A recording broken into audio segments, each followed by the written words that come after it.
The concept of the whole museum is really to invert the traditional museum power structure. Almost 300 works from 300 different artists. I believe next month or the following month, we are going to open up our, when I buy art, I look for themes, ideas, the expression of crypto art in the sense that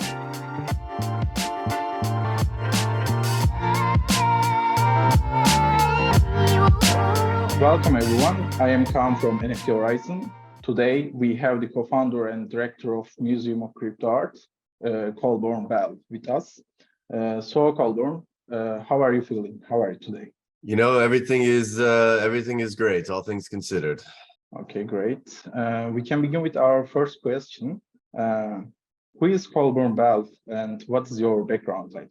Yeah, born and raised Southern California, went to university in New York, studied economics and psychology, kind of wound this interesting career path through finance and social impact, working on behalf of a family, doing a lot of kind of angel venture investing, came across blockchain and really became enamored with this as a new financial architecture to begin to facilitate the change that I was looking for in the world.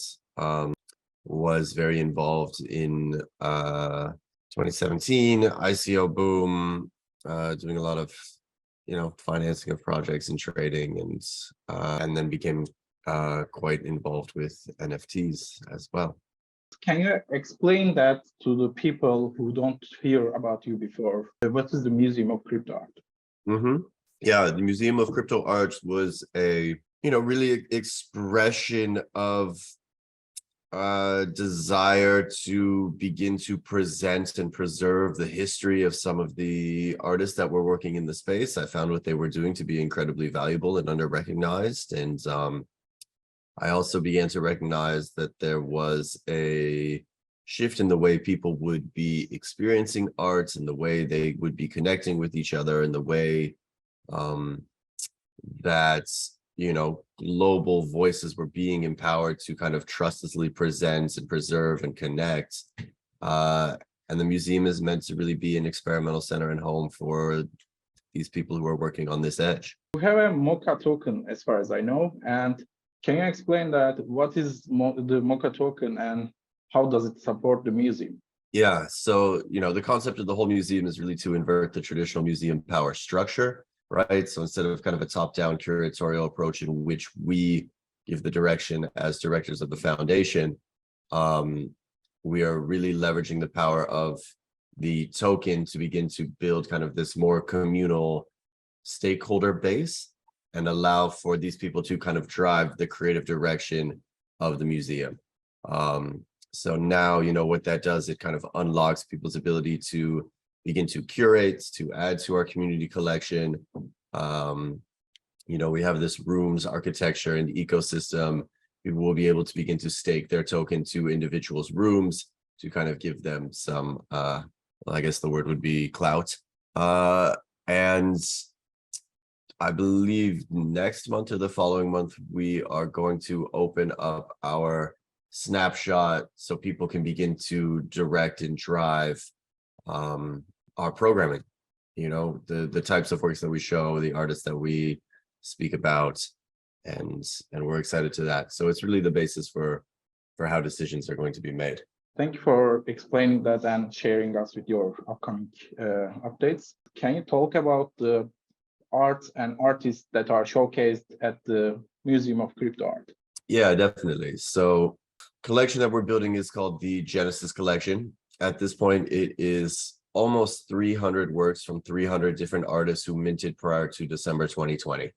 I kind of recognize that time period as when it moved from just kind of a niche group kind of practicing this one thing into a major market movement. So I want to give kind of those participants their place in the museum, to just say, like, this is the start of something big.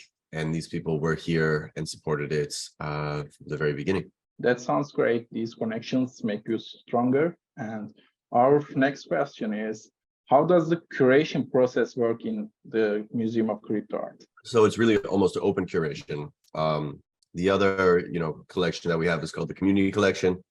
It allows anybody to add up to 100 pieces to the collection. So, we kind of have this time-based approach in which it's one work for one artist, and then we have an open curation system. Now, can you tell us about the Incubator program and how it helps to support artists and creativity within the community? Yeah. In the very beginning of the museum, we always wanted to find a way to bring more artists into digital spaces, to have them kind of create their own exhibitions and showcase their own works. I think 40 artists kind of passed through this program before we began to transition it more into like almost an umbrella for DAOs. So if there were more DAOs that were supporting artists, then we would bring them in, and then it kind of just became a space for their communities instead. So more people could just like begin to experiment and participate, and you can find the participants that are in it now on our website. Okay, next topic is, can you describe the Museum of Crypto Art community and its role in the museum? Yeah, absolutely. I mean, I think it mostly leans towards, the beautiful thing is that it mostly leans towards artists, right? There's very few people that are in the ecosystem that are speculators. Yeah. It is really a lot of what I would call idealists and people that are interested in kind of maintaining and preserving like the philosophical integrity of the movement, that want to evangelize, why like contemporary art system should look more at like on-chain artist royalties, proven provenance in authorship, the right to trustlessly and conduct business in this medium is exceptionally powerful. We've spearheaded some things as far as like organizing people to write a crypto art manifesto. I think it's it's a lot of idealists and dreamers and people that are really pushing the edge of what this can be other than just kind of trading. Yeah, I also recommend your manifesto to all our audience to read that. And for the your manifesto, I read when I read that, it looks like a revolutionary thing happening in art ecosystem, and in the next generations we will talk about the NFT art a lot more, and you will be the pioneer of this system, I think. And can you share your vision for the future of the Museum of Crypto Art, and what you hope to achieve? Yeah, I don't think, people talk about roadmap all the time. What I am constantly trying to fight is the stasis of the own institution. I think if there's anything that I can do, it's to challenge the people, all of us, to work together about what we are most excited and passionate about, because really I want this to continue to be something new. And as the manifesto speaks to change, the museum must also constantly continue to change and be reactive. So I see it as something that is very fluid, that reflects kind of a Web3 ethos. It doesn't like necessarily stick to its brands. It plays in AR, it plays in VR. It thinks about, digital installations. What does it mean to bring these work into real world places, kind of just beyond a computer screen? And it seeks to kind of like elevate diverse creative voice. And to begin to like connect and show empathy to the experiences that people are having all around the world. It's meant to be inclusive and not exclusive. And it's meant to continue to hold a mirror to the contemporary art worlds and have, both of us show the ways in which we can challenge each other and improve. Yeah. And you said that your family was related with angel investing and things going on around this. And you studied in economy. And I want to ask a different question this time, because it's not possible when it comes to art, but I want to ask it anyway. How do you do the valuation in NFT art? That is a very good question. I mean, I don't generally ever think of any of this as like an investment. I think, Art Gnome said it best, and this would be a paraphrase, but, buy art you love at prices that you can afford with the hope that you will never sell it again, right? And you'll never be unhappy. So, when I buy art, yeah, I look for, themes, ideas, the expression of crypto art in the sense that it can be more free, that it can be more rebellious, that it can continue to kind of like fight against the system. That's what excites me. And I think artists have the clearest distillation of that voice, the most freedom to be able to express that. And I think that the objects that they create that generally speak to this, or why crypto is so powerful, or Yeah.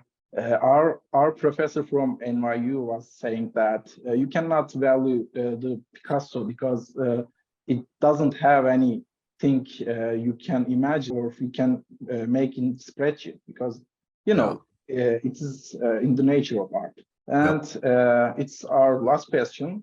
What is the future of NFT art in your words? This is just a question that's definitely gonna make me look stupid in the future. It's I don't know, I can tell you that if it continues to be just like a fake manipulated market, then I think we've done all of ourselves a disservice. The good future would be that, thousands of creatives everywhere are empowered to, do more for themselves, to begin to access, collector base that exists all over the world, that more people become interested in art, that more people create art. And I think, there is a virtuous feedback loop that has the ability to kind of support the number of artists that can exist in this world tenfold, and to uplift all sorts of different voices, and for creators to find, an audience, and for people to find work that challenges themselves and allows them to grow or heal, or find that perhaps like they're not so lonely and people are expressing kind of similar things that they feel. Yeah, absolutely we need to avoid these manipulations in the market, and also we should democratize the NFT art and all art to the world. Thank you for your great answers and for attending our show. And that's all for today. Amazing. Thank you, guys. Yeah, thank